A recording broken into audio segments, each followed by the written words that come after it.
Hello everyone, I am Dr. Viswanath Aluru, attending physician in physical medicine and rehabilitation at Oxnard Health in New Orleans. In this video, we will discuss a little bit about didactics, elective rotations, and research opportunities during residency training. So, you have to remember that residency is not just about working.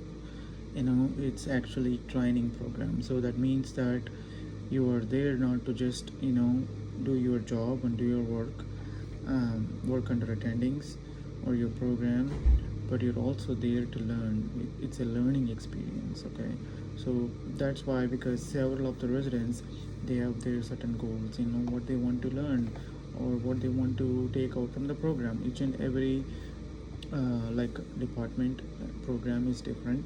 Some are stronger in certain areas, some are not so stronger in certain areas.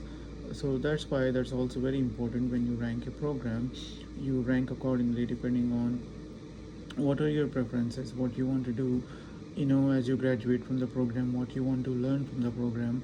So it's important that you utilize this opportunity, whether it's a 3-year program, 4-year, or 5 to 7 year program, to learn things from your seniors attendings who are well experienced in those areas, and also to read. Whenever you find time, you should utilize the opportunity to not only learn while working, but you also read like important books, like, or chapters or literature. you know so that's why, because it's actually funded by the government, so the residency programs are structured in such a way that the didactics or education teaching is actually included in all the rotations or services that you go through during the residency training. So that's why each and every program is different in terms of like how they structure the didactics. So some have, like, the grand rounds or teaching rounds or noon conferences or workshops. However the structure might be, you should definitely take time, put your work aside, and definitely attend those conferences or any teaching program workshops, to learn more. And when you go home or when you're done with the work, take time to read, because whenever you find time, you should read and learn new things. And when you see a patient, when you see like an interesting case, you should immediately look up, read. So in that way, you will never forget about how you manage that patient, what are the outcomes, what are the implications. So that's very important. That's one of the most important aspects of residency program is learning new techniques.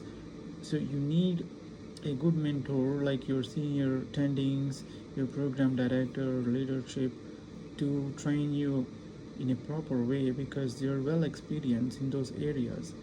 But you also need to read accordingly to actually gain more confidence in those, more knowledge, understanding of the subject or the topic. That's one important thing, is to attend all the didactics, never skip the didactics. It's very important.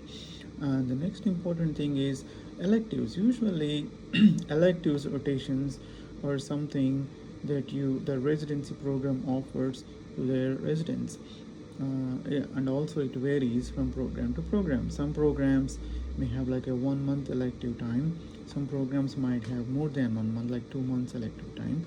And some programs, they spread out the elective time across different years. So you may have 1 month as a PGY2, or 1 month as a PGY3, or both months as a 3 or a 4. See, as you become more and more senior, they will let you go outside to other programs and experience like what they are doing. That's one important thing, is how do you choose electives. For me, and as a PMNR resident, we had like a 2 months, I think, of elective time. So what I did was, I wanted to do certain things that we are not really strong in our program. So that's how I divided my like 1 month of elective time into like 2 weeks each. So I went to two places, 2 weeks each. So that's how That's one reason why you choose electives. Like if your program is not really strong in certain areas, then you can find like a good program where you can go and you can learn those things, during the elective time. Another reason is if you're planning to do a fellowship, a specialty or subspecialty training after your graduation from your residency program, that's another important time that you can use is the elective time.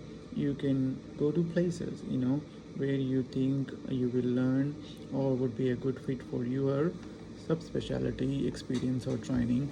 But in order for you to go to that place to do that elective, you can split your 1 month time or 2 months time however way you want, but it also depends on the other program where you want to go to the elective. So you have to start this process much earlier, because each and every hospital or department, they have their own process to actually support your elective rotation. That's why you have to do all the documentation, get all the approvals in order to for you to be able to be there during your elective period. So you have to sit with your program director and discuss, like, what are your goals, what electives you want to do, and where you want to go, and what kind of support do you need from your program for you to be able to successfully go and do your elective, whether it may be learning something new or a different area or specialty field, or with the purpose of actually going into a fellowship in that program. So you have to be clear, define your goals and your objectives of your elective rotation, because when you apply request for like an elective in other program, other department, they will ask you to fill in a form asking about your goals, your objectives, what you want to do, what you want to learn. So it's important that you define those things, you sit with your program director in order to be able to do that. So in that way you can use your elective time in a meaningful way to gain like more experience in a different field, or to prepare yourself for a potential fellowship opportunity in the future.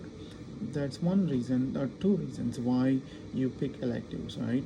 And then the other important thing is research opportunities. So I think most of the residencies now making it mandatory for you to do like a small research project or a quality improvement project as a part of your residency graduation requirements. So there will be like a month time set aside for you to be able to work on the research. It could be a 1 month in, like, as a PGY2, another month as a 3. It all varies from program to program. You have to discuss with your program director what project you want to work on, how you want to gather the information, what kind of approvals do you need in order to be able to start your project and successfully finish. And I think once you have your information, your data available, either you have to do like an oral presentation or a poster presentation in a conference to submit your results and discuss your results about whether it's a case report or a quality improvement, whatever it might be. That's a good idea actually, to be able to get hands-on experience doing like a small research project, work on a quality improvement project, because you won't have a lot of time during residency to do like a bigger projects. But if your goal after residency training is going to like a full-fledged research position or an academic position, there are some residencies that offer mentorship, so to be able to do that, because you can sit with your mentor, you can discuss about so what your goals, what is your topic objectives of this research project, what are your specific research questions.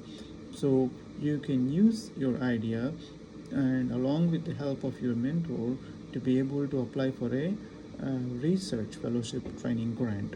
So in that way you will be covered for your research needs, because you need to be able to develop your idea in terms of like gathering some data information, and also at the same time you need training, so it could be combined with a fellowship experience or a research training experience.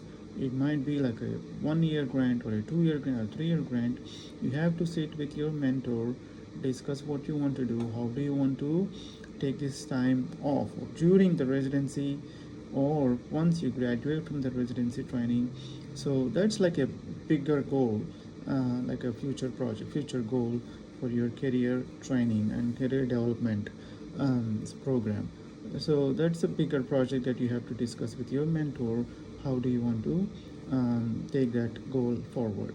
Okay, so these are the various things in regards to didactics, elective rotations, and research opportunities that you should utilize with the help of your program director or your mentor that have been assigned to you during your graduate medical education or residency training.